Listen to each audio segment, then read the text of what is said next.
Welcome to my core basics lecture. So this is anything but basic. Core is not an easy topic. So the idea is listen to this and just pick up a few bits of information and then listen to it again, pick up a few more, and then try to take those to some of our other classes and lectures.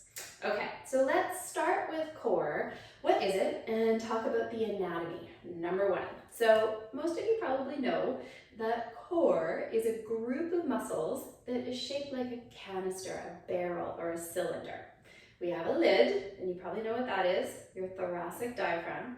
We have a floor, your pelvic diaphragm, pelvic floor. And then you have a wall, which is every fascicle of every muscle that goes all the way around, front, back, sides, all of it. And it only works if they work together. They have to integrate. And it's a pressure system. That's why we talk about intra-abdominal pressure. It's nice pressure that uprights you effortlessly. This is a pattern that is in our central nervous system. So when you really get this pattern, it's great because then you don't have to think about it. When you go to kick a ball or lift something, it boom, just turns on. As opposed to these tension strategies that are just about tension and don't integrate the breathing. Okay, so the way it works, we have our cylinder, our diaphragm is the lid, it's the piston. And when you are in a state of breathing out, exhalation, the diaphragm is in a domed shape.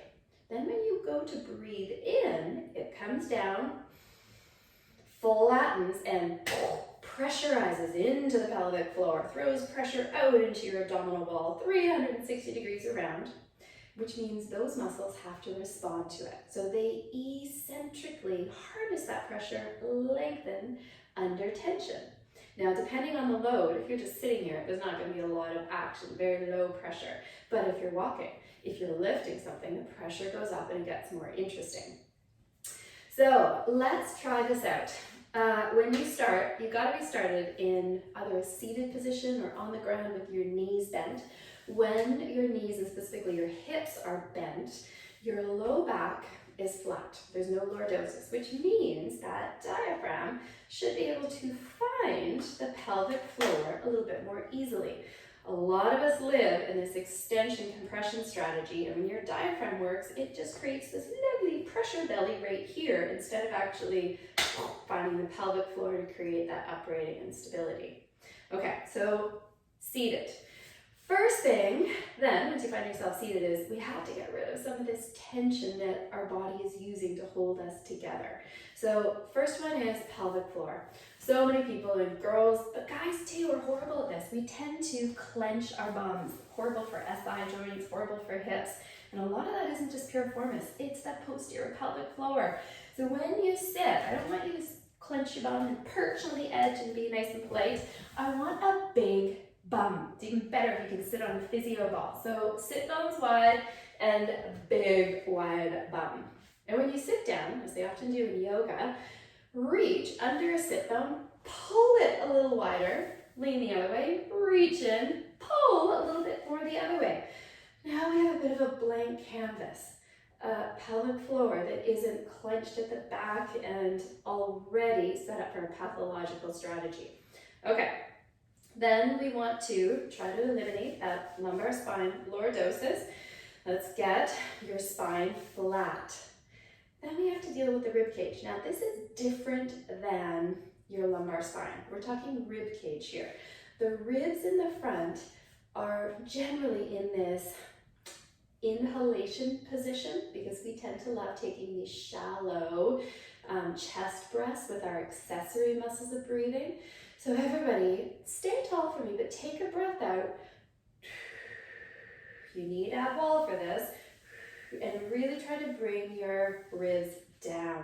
Stay tall though, don't compress. You're staying tall and trying to anchor those ribs down. Abs, abs, abs, abs, abs, abs, abs. That is the breath out. And when you breathe in, don't let go of that and just elevate with all your accessory muscles of breathing. You got that? I want you to breathe in and expand. Instead of elevating, I want you to expand 360 degrees out into the pelvic floor. And that is the pattern. So let's go through it one more time. Okay, everybody's as relaxed as they can be. Your neck, try to let all of this go. This is why we always try to get you to start with your diaphragm breathing. Nice wide pelvic floor. And the idea is I want you to use your diaphragm. So easy on that inhale. Breathe in and try to get a belly breath. And when we say belly breath, I mean the entire 360 degrees around. So if you have your hands here, you shouldn't just feel your fingers expand, you should feel your thumbs push out as well. That is intra-abdominal pressure. And of course, pelvic floor eccentrically expands as well. And then when you go to breathe out, you are going to activate your pelvic floor. So for girls, it's thinking about stopping the flow of urine, but think about your pelvic floor as a clock. I don't want you just bum clenching. I want you to think about pulling from 12 o'clock, which is usually the hardest, 3 o'clock, 9 o'clock, 6 o'clock. You got it. For guys, it's thinking about same sort of thing, but it's more about lifting the testicles rather than stopping the flow of urine, from what I hear. Good. So breath in, you're expanding, pelvic floor, pressurizing 360 degrees around, and when you breathe out, you are activating. Pelvic floor comes up, and you're tensioning 360 degrees around. Simple, right? Exactly. Listen to it a couple more times. All right, let's talk about where it goes wrong though. So we talked about pelvic floor. You've got to stop clenching back there. We talked about the spine, really trying to make sure that you're not living in that extension, compression, stabilization strategy, that anterior pelvic tilt. You're allowed to go into those positions on occasion. You just can't live there all the time. We need to be able to get that variety of motion. And then the ribs, that is one of the toughest ones, and where I start with almost everyone, is trying to get, in PRI we call it a zone of apposition, but it's where your diaphragm actually gets into that dome position. That goes along with a complete exhalation. Most of us need to really build that into our core routine.